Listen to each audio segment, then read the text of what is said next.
Now let's learn about effects of aspirin. There are 4 major effects of aspirin that conclude its therapeutic use.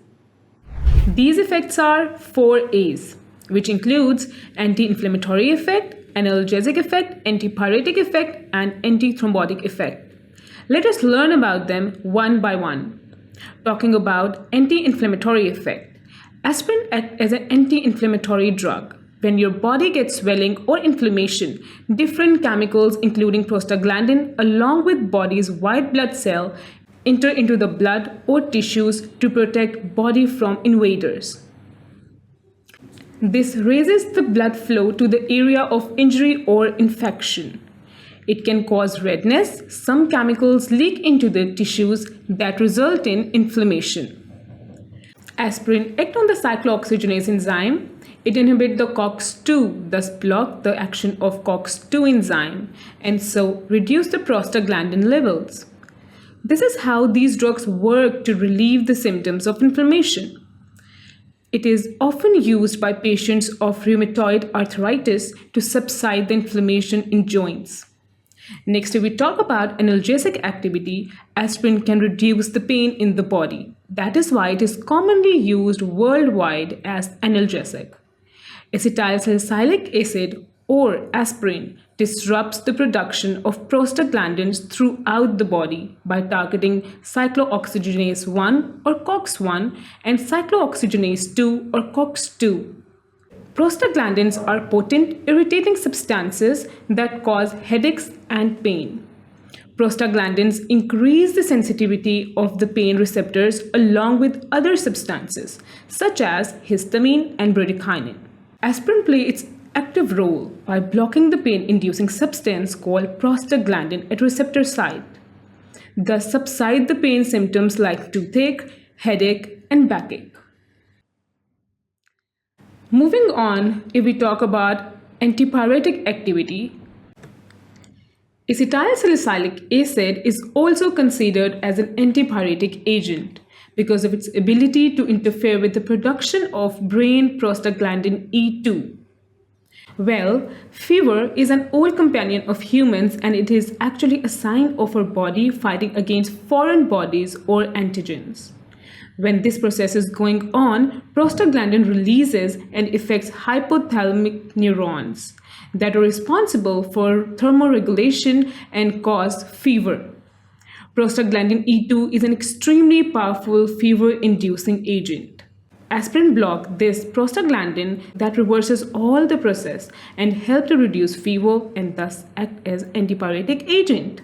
Aspirin also has an interesting antithrombotic activity. Normally in our body, platelet formation is initiated by thrombin, collagen, and ADP. It leads to the activation of platelet membrane phospholipases that liberate arachidonic acid from membrane phospholipase. Arachidonic acid activates COX-1, which is metabolized to thromboxane A2. That is released into plasma. Thromboxane A2 promotes the aggregation process that is essential for the rapid formation of a hemostatic plug.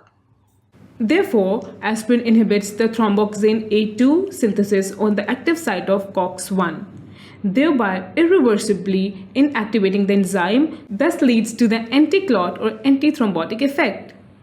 The inflammatory effect is very rapid.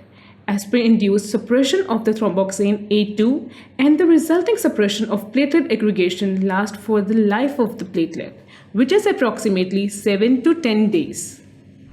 Repeated administration of aspirin has a cumulative effect on the function of platelets.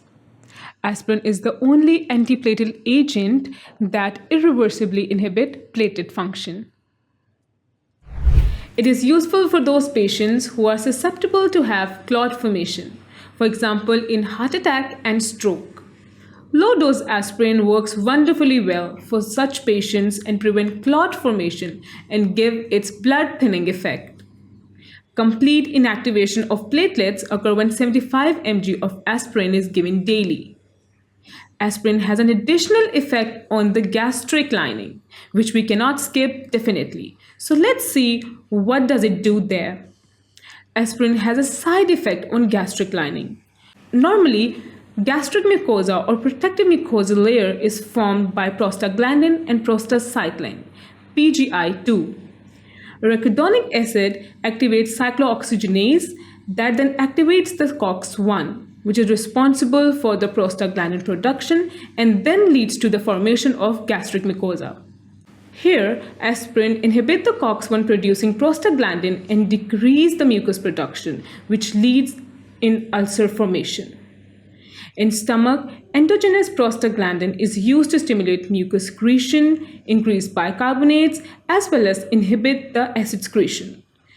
We also call this process as cytoprotective effect. It also provides dramatic protection against a wide variety of agents which cause acute mucosal damage. Aspirin reverses the process and inhibits mucus and bicarbonates production and increases acid formation. More acid causes damage to the mucosal wall and ultimately leads to peptic ulcer and gastric bleeding in severe cases.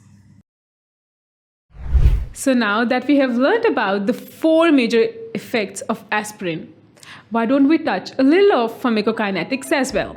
Keep watching for that.